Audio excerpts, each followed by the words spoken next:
Официальное празднование юбилея региона запланировано на 11 июля, в день государственного флага Ингушетии. Подготовку обсудили у главы республики. Находиться в тени, избегать прямых солнечных лучей, обильное питье. Как предупредить инсульт? Ну а если случилась беда, вовремя спохватиться и оказать первую помощь, расскажет Амина Бокова.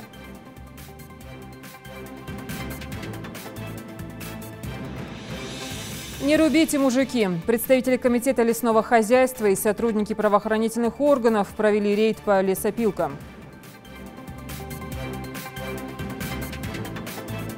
Часть улицы на сегодняшний день заасфальтирована. Готовимся к 25-летию Ингушетии. В Назрановском районе благоустраивают дороги и преображают родники.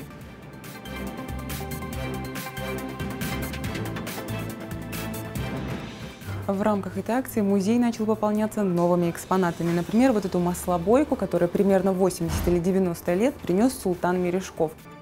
«Подари музею экспонат». Всероссийская акция позволила обогатить фонд музея краеведения. Как вместе создать историю, расскажем в выпуске.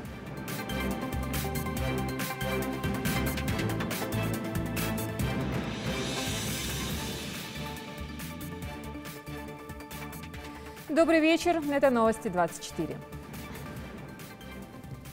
Организационные вопросы предстоящего празднования Дня образования Ингушетии Юнусбек Евкуров обсудил с ответственными чиновниками и муниципалами. Официальное празднование 25-й годовщины со Дня образования региона запланировано на 11 июля, в день государственного флага республики. После обсуждения вопросов повестки руководитель региона заслушал отчеты по актуальным проблемам дня. Одна из них – это водоснабжение населенных пунктов республики. Глава дал поручение правительству создать оперативный штаб для решения вопросов, возникающих с обеспечением воды. И особо отметил необходимость проведения рейдовых мероприятий по автомойкам республики. Цитирую: «Ни одна автомойка не должна работать с использованием питьевой воды», заключил Юнусбек Евкуров. Вроде бы 2 дня только жары, а воды уже нет.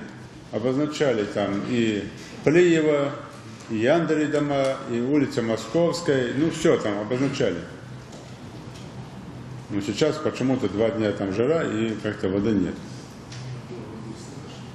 Поэтому сейчас развернуть здесь оперативный штаб по воде именно. Утром, вечером заслушивает по оперативному штабу, раз. Людям объявить, во-первых, главу муниципальных образований сельского поселения. Вы должны в день как минимум по 5-6 человек в селах выявлять те, которые просто базарят водой. Мне же нужно, чтобы у людей вода была. Там, где у нас проблема с водой. Не должна работать в Плиеве ни одна мойка, не должна работать в Яндере ни одна мойка в этих местах. Просто не должны они работать. Закройте их. И разберитесь, кто эти лицензии дал, почему не лишают лицензии. Там, где есть циркуляция воды, техническая вода, должна быть там, посмотрите, что там в законе, отдельный знак, что эта мойка не пользуется обычной водой. Ни одна мойка не должна быть подсоединена к трубам в воде. Ни одна мойка, даже там, где этой воды хватает. Уже говорили мы об этом. Копейки им нужно пробурить скважину, сделать техническую. Копейки нужно. То там, где ключевые проблемные вопросы, посмотрите по водовозкам, в том числе по линии МЧС, там, что они могут выделить. Водовозки берут воду в другом месте, но не в накопителях, где вода предназначена для села. Но действительно, в этот период установившейся аномальной жары жителям некоторых населенных пунктов пришлось побороться с засушливостью. Чем выше столбик термометра, тем минимальнее напор воды. Подобная взаимосвязь неестественна, и понятное дело, что истинная причина дефицита воды кроется в самой системе водоснабжения. Репортаж Индиры Манкиевой. Пожалуйста, дайте нам воды. Пожалуйста, дайте им воды. Я умираю. Шутки шутками, а состояние жителей Малгобекского района, да и не только, в скором времени станет близко к положению героев этого фильма. Зарима Мержева рассказывает, что каждое лето им приходится искать новые способы, чтобы просто запастись водой на сутки. Вариантов здесь не так много. Либо покупать воду, либо просить у соседей. До 1 числа огород домой, калнах мадитро, ква биришь помидор нарс. Шимала хамир Аллах огороде хидат. Я тебе бежнадал хидат. 600-700 тилож, цаатсек хаецох, Многодетная семья Схабы-Колигова такая же картина. Из-за отсутствия элементарных условий хозяйке ежедневно приходится сталкиваться с массой неудобств во время приготовления обеда или ухода за детьми.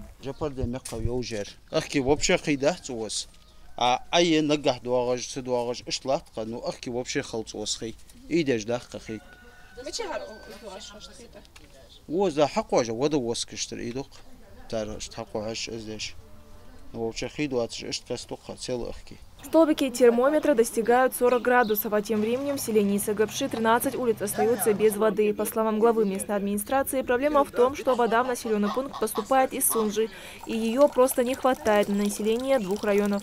Этот вопрос должны решить Ингуш-водоканал, не мы, потому что это вопрос к ним. Нас качать денег, бати, Давид Дулустони из Вежо. От нашего села еще 15 даже за 110 гаек дополнительно. Так физически сел на грузовую машину, водовоз, по улице водовоз не летай, хватишь. Соседям селения и Нархи тоже страдают из-за отсутствия воды. Рамзан Арсамаков, несмотря на неутешительное состояние здоровья, всю весну трудился на небольшом участке земли. Высадил цветы, клубнику, томаты и огурцы. Но теперь все это нечем поливать. Весь труд буквально увядает на глазах. Ай, бес не эшти, хадимарха бутабалси нормально хи хантус. Хадвар нормально хант. А вот я ханс именно я хам хайвал хи сухан хи дас сундаш ернаха цапалжини стох. Ю, ерид амрини хам юзла. Я ян шхан за хидан бас хадвар за дуак эзит адмит хабак элби издабал. Муж барсту. Глава местной администрации Адам Катиев считает, что здесь виноваты и сами жители, которые не берегут ресурсы природы и не думают о своих соседях.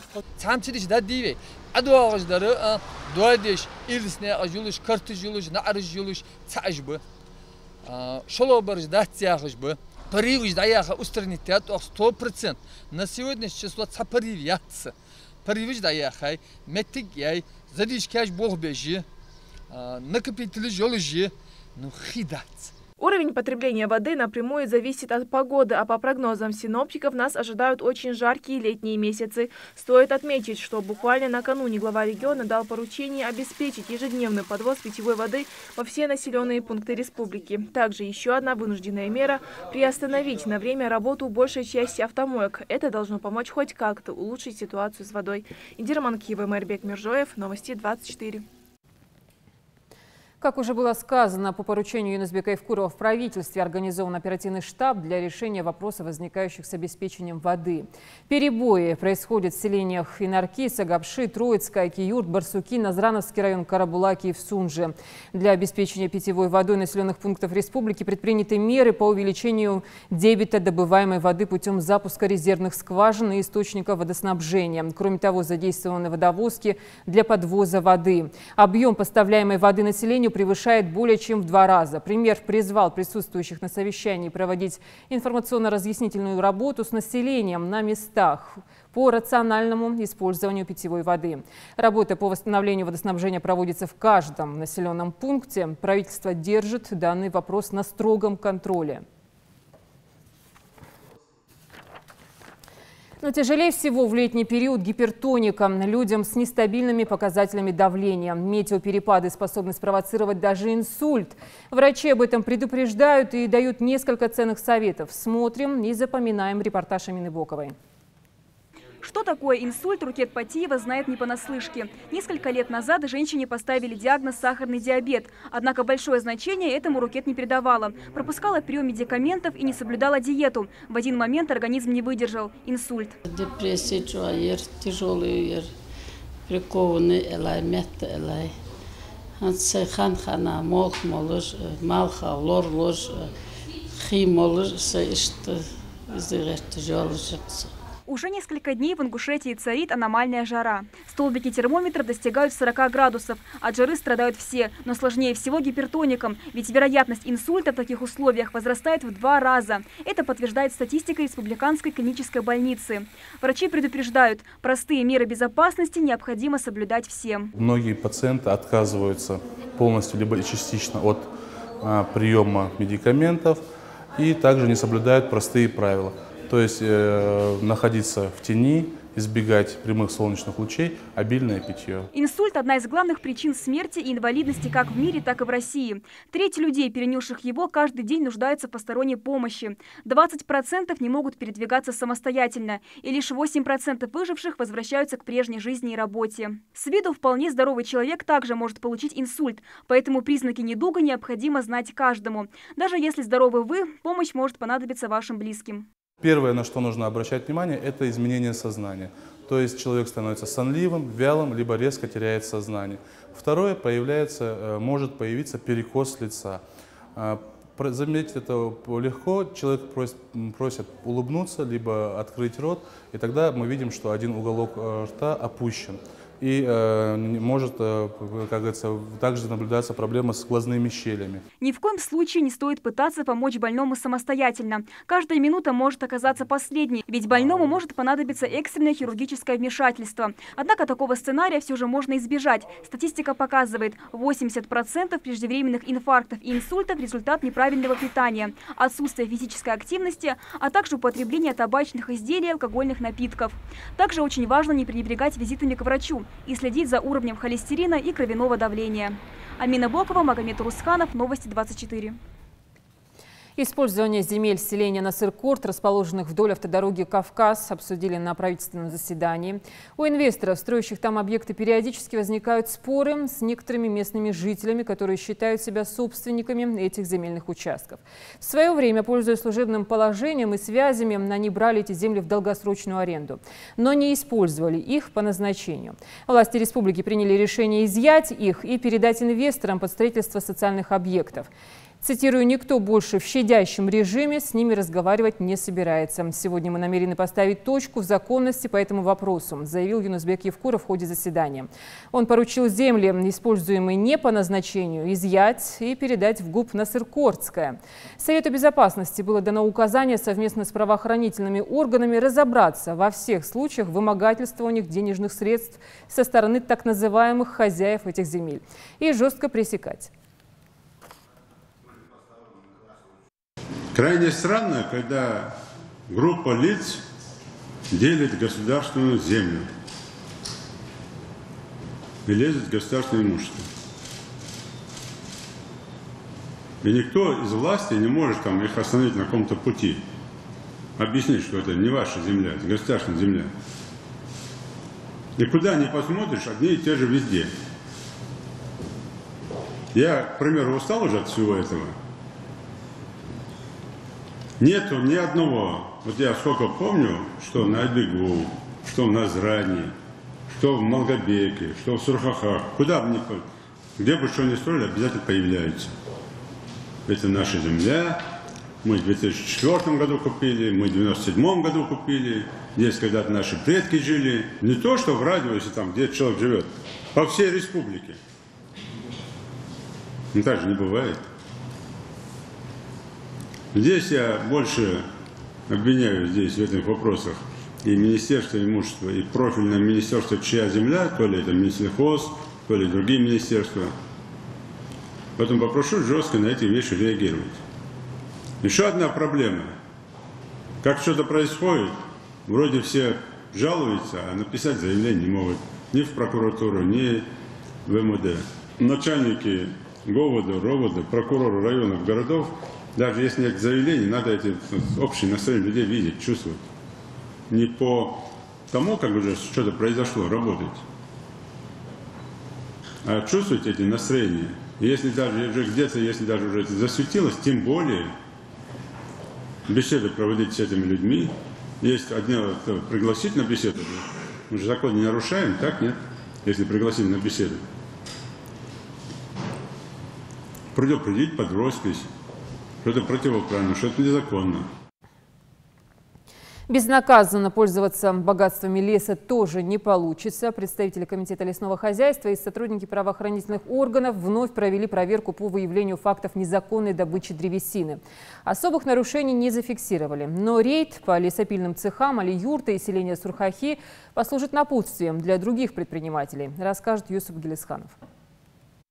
В рейде по выявлению незаконного оборота и переработки древесины участвуют представители комитета лесного хозяйства, глава администрации села, сотрудники Назрановского лесничества и участковый. Комиссия в первую очередь наведывается к семье Нальгиевых. Здесь проверяется правильность установки электрического оборудования и наличие лицензии на переработку древесины. Собственник лесопилки от комментариев на камеру отказался. С его слов, он не занимается предпринимательской деятельностью, а станок и древесину использует исключительно в личных целях. Здесь мы проверили, документы в порядке, выписаны они в 2016 году, в августе месяце, на Богатырева, 30 кубов. Ну, здесь мы видим, лес старый, как говорится, уже лежит, год, наверное, лежит, по нему видно. На всякий случай комиссия поясняет, что никто не запрещает предпринимателям осуществлять свою деятельность. Однако она должна быть в рамках закона. Даже если предприятие имеет все документы, владелец не освобождается от ответственности за древесину, которая обрабатывается в его цехе. В случае выявления нарушений закон обязывает наказывать владельцев лесопилок штрафом, а в некоторых случаях вплоть до изъятия оборудования. Закону о налоговой службе, электросети, масницы, администрации, согласовать, и кяхтуж долг шализуер, хадиш, хотя же регистрации, они говорят, сади, фуди, молодшие, даязи, танцан, хавош, кяхтуж долг шализ, мотик. Нагасан о харца, ваш мест, хадиш, о ватту, масул район, масул республики, лахуз ласир, мотиш. Халха, докуяча, мужича, галаш, когда бехабох, тахан, оза, назранский район, едетхо. В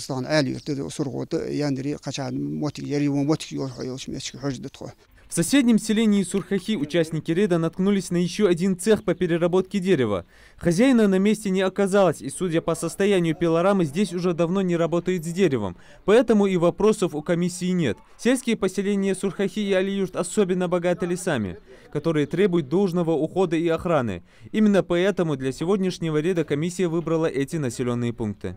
Лес хозбох лож, уах каскас ардуаж обходы. Хинах, хинж цанию, ушаскош тотху. Тахди бох уах лельбежбу, уах нах хюх эйтет.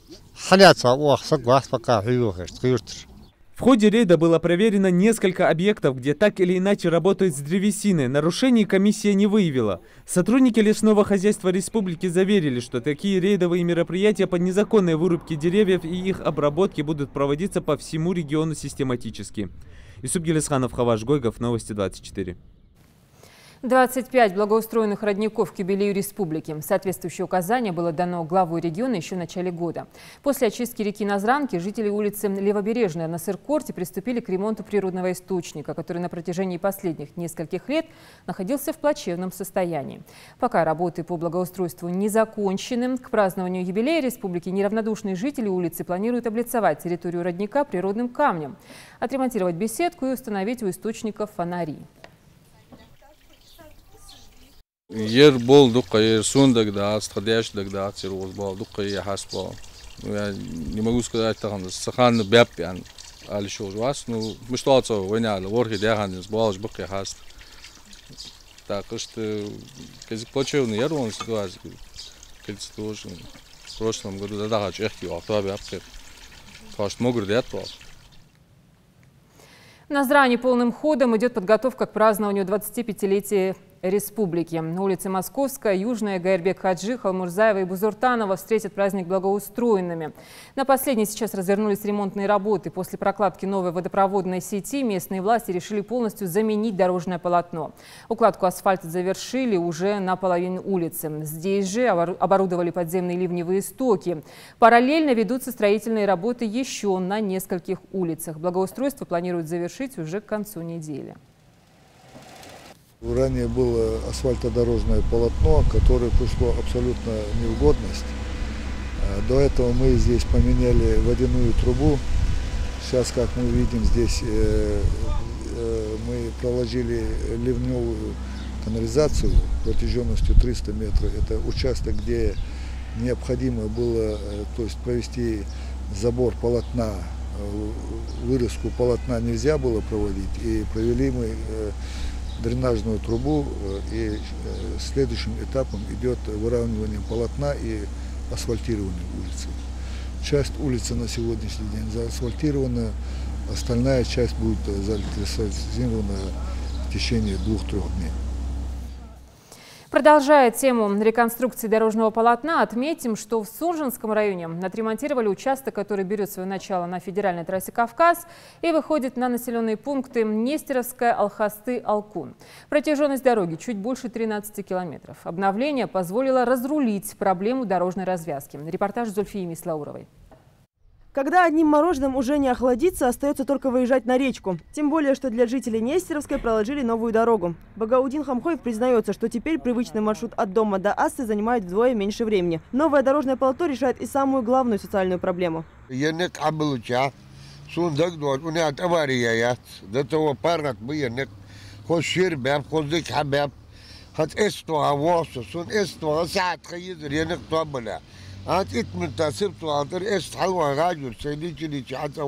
У местных существует поверье, что если машина хотя бы раз ездила в Галашки, то покупать ее не стоит.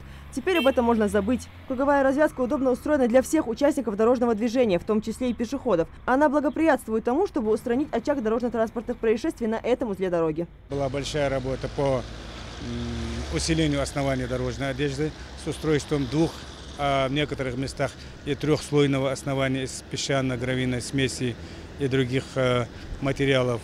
Двухслойное асфальтобетонное покрытие.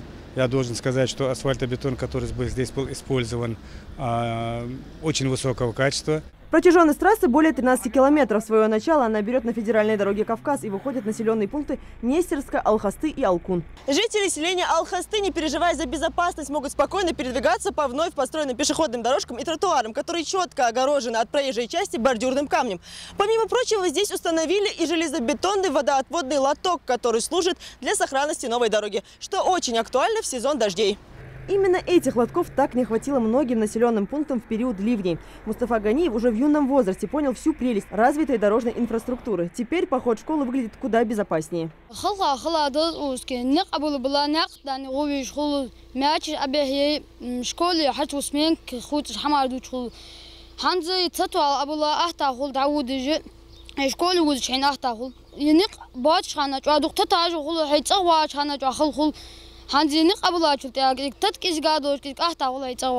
Ремонт дороги закончился на полгода раньше срока, так что теперь путь даже самые отдаленные уголки региона не будет для водителя утомительным.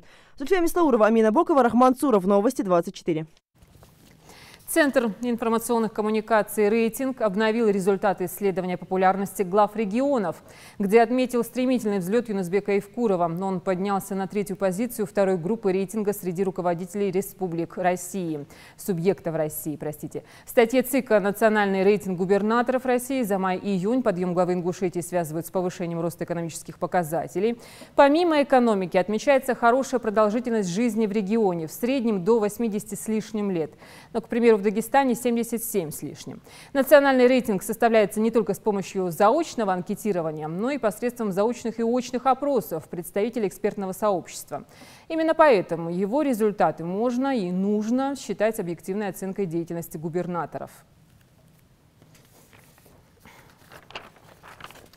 Сотрудники Федеральной миграционной службы совместно со Службой безопасности республики провели рейд с целью выявления нарушений миграционного законодательства. На одной из строительных площадок столицы нелегалы осуществляли незаконную трудовую деятельность. В ходе проверок выявлены 8 иностранных граждан из Республики Азербайджан, которые проживали также с нарушением всех санитарных норм. Как выяснилось, у мигрантов нет разрешения на пребывание в России и нет патента на какую-либо деятельность. Если иностранный граждан нарушает правила пребывания и проживания, привлекается административная ответственность, 18.8 статья нарушение срок пребывания и проживания, штраф от 2 до 5 тысяч рублей. Повторное нарушение – это выдворение через суд. Несанкционированный биологический выброс отходов выявили в ходе совместного рейда инспекторы Россельхознадзора и представители администрации селения Гамурзиева. На территории государственного унитарного предприятия «Насыркорд» были обнаружены коровьи головы и шкура овец. Выбросили их сюда около недели назад. Это место сотрудники Россельхознадзора вообще называют непроходящей опасностью. Свалка биологических отходов значительно ухудшает экологическую обстановку близлежащей территории и угрожает распространением особо опасных инфекций, вплоть до сибирской язвы. Заместитель главы администрации и инспектор Россельхознадзора уверяют, что отходы будут утилизированы в ближайшее время. Ну а виновник антисанитарии будет наказан в рамках закона. хотел бы обратиться к этим жителям, которые проезжают, выбрасывают этот мусор, чтобы они с пониманием отнеслись. Ведь мусор свалку унесли в Суздальский район. Не бросайте вот этот мусор, инертные материалы сюда. Это же чистое место, земля Губовской, все спахано, посеяно. По данному факту будет начато административное расследование. После того, как будет проведено административное расследование и будет уточнен владелец данной территории, виновникам будут предприняты дальнейшие шаги в соответствии с законами Российской Федерации о ветеринарии. Сейчас напомним об элементарных ПДД и тех страшных последствиях, которые возникают при проявлении халатности водителей к собственной безопасности и невнимательности к другим участникам дорожного движения. Репортаж Саида Куштова. Федеральная трасса М-29 «Кавказ», в народе так называемая Бакинская трасса. Только за прошедшие 2 недели на этом участке дороги произошло около 10 дорожно-транспортных происшествий. Несколько человек скончалось, а 6 получили телесные повреждения различной степени тяжести.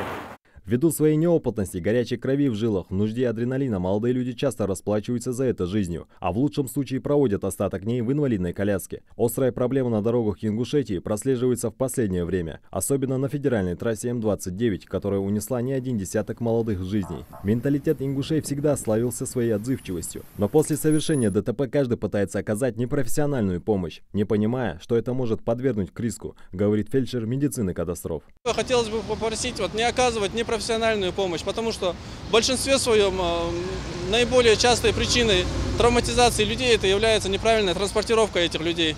Потому что может быть у нас повреждение позвоночника, может быть смещение костей и так далее, и так далее. Осложнение ситуации приведет к тому, что вы неправильно его вытащили из машины, неправильно транспортировали и не оказали правильную медицинскую помощь во время транспортировки в медучреждение. Частые ДТП происходят по причине того, что несовершеннолетние не знают правил дорожного движения, создают аварийную ситуацию. Таких нужно контролировать, родителям утверждает инспектор ГАИ.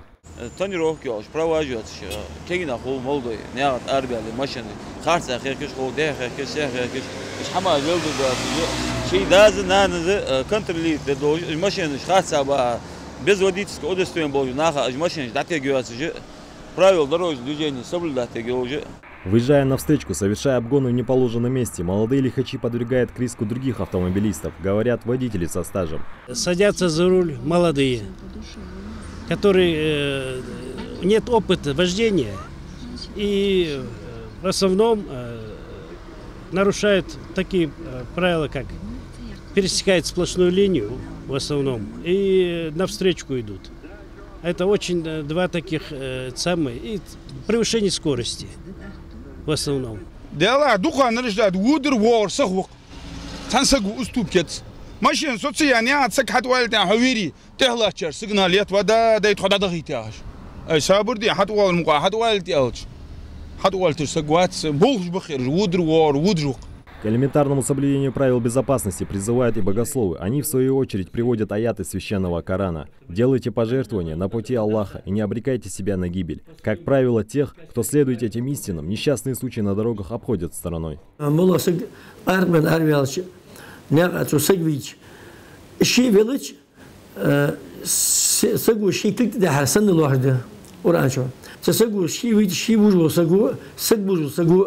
Шин тадар метали, дайна согту яцу, вежис дис дацу, лохос дацу, камен дацу, аниалчон, таган веюжи авариш, косагуш, веуж, яхуж, яха, чо, цакдион обор бочиш, цакдион согту яха, кезик алдош долож, то слово гаски, алдош долож, зачо согту, мана табгу яха.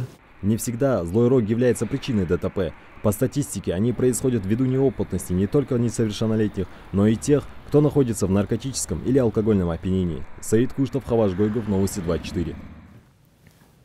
Регионы отныне обязаны размещать все сведения о коммунальных услугах и их стоимости на сайте Государственной информационной системы ЖКХ. В противном случае жильцы имеют право не платить за потребляемый ресурс до тех пор, пока информация не появится в личном кабинете на портале. Так граждане смогут контролировать расходы своего ТСЖ, в электронной форме направлять жалобы и обращения, передавать показания приборов учета, видеть начисления по квартире или домовладению и многое другое. Это позволит повысить эффективность работы управляющей компании, уверены в Минэкономсвязи России. В Ингушском государственном музее краеведения имени Тугана Мальсагова проходит акция «Подари музею экспонат», которая уже позволила значительно пополнить фонд. Жители региона приносят предметы быта, которыми пользовались их предки, и безвозмездно дарят фотографии и памятные награды своих близких, которые принимали участие также в Великой Отечественной войне. Подробнее об этом расскажет Мария Мистуева. С начала этого года, как и в разных городах России, в Государственном музее краеведения имени Тугана Мальсагова проходит акция «Подари музею экспонат». Каждый желающий может разнообразить музейную коллекцию, таким образом приняв непосредственное участие в сохранении истории родного края. В рамках этой акции музей начал пополняться новыми экспонатами. Например, вот эту маслобойку, которая примерно 80 или 90 лет принес султан Мережков. Ну а выставка нумизматики пополнилась новыми экспонатами. Вот эту купюру номиналом в 100 рублей, которая была выпущена в честь зимних Олимпийских игр, которые прошли в Сочи в 2014 году, музею подарил иногородний посетитель.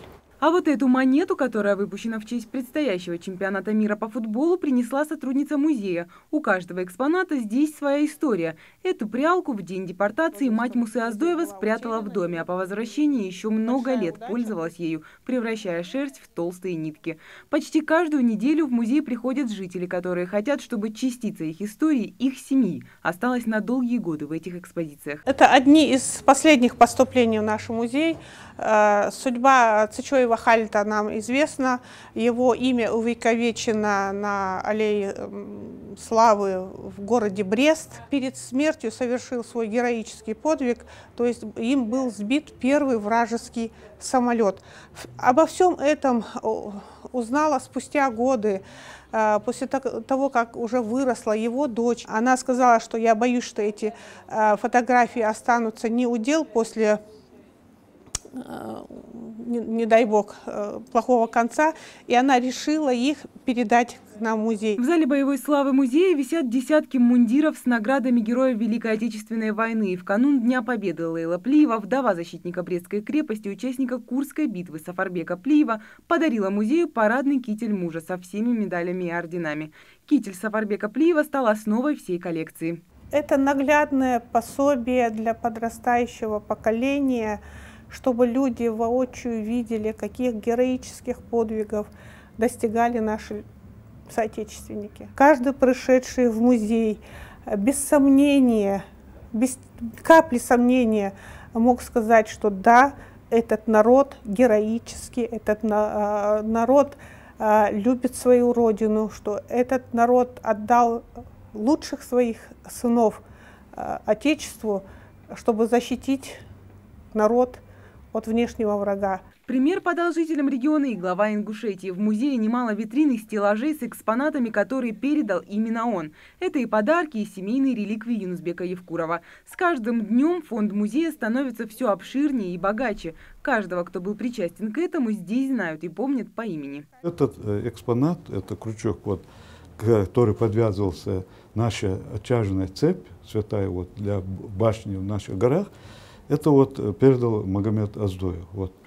Вот такую же цепь и вот такой же крючок передан и нашим краеведам, Мусой Аушеву, музей краеведения, передан.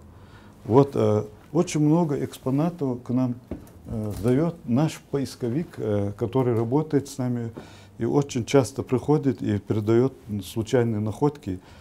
Султыгова Амирхан. Сам Магомед Сагов всю свою жизнь посвятил истории и культуре Ингушетии. Например, в период распада двух республик он спас археологическую коллекцию, которая принадлежала нашему народу. Всегда принимал активное участие в общественной жизни республики. И это лишь только всех заслуг Сагова. За большой вклад в сохранение национальной самобытности и укрепление единства народов страны Ассамблея народов России отметила Магомеда Сагова дипломом. А помимо этого он награжден орденами за заслуги и почет и слава. О своем решении связать жизнь именно с этой деятельностью мужчина ни разу не пожалел. Мне кажется, люди, которые приходят сюда работать, они не только жалеют, они гордятся. И я горжусь, что вот мне довелось в своей жизни вот, возиться с нашей историей, находить экспонаты наши, касающиеся истории, культуры нашего народа. Что может быть важнее для человека? Уже 27 лет Магомед Сагов всю свою душу вкладывает в развитие музея, неустанно прорабатывая и создавая новые экспозиции. Сегодня борец за сохранение культуры и истории народа отмечает свой 56-й день рождения, но даже в свой праздник Магомед Сагов не может бросить работу. Сейчас он трудится над созданием большой экспозиции с родословными каждого тейпа. Мария Мистоева, Магомед Урусханов, Новости 24. Следите за новостями на канале Ингушетия и до встречи в эфире.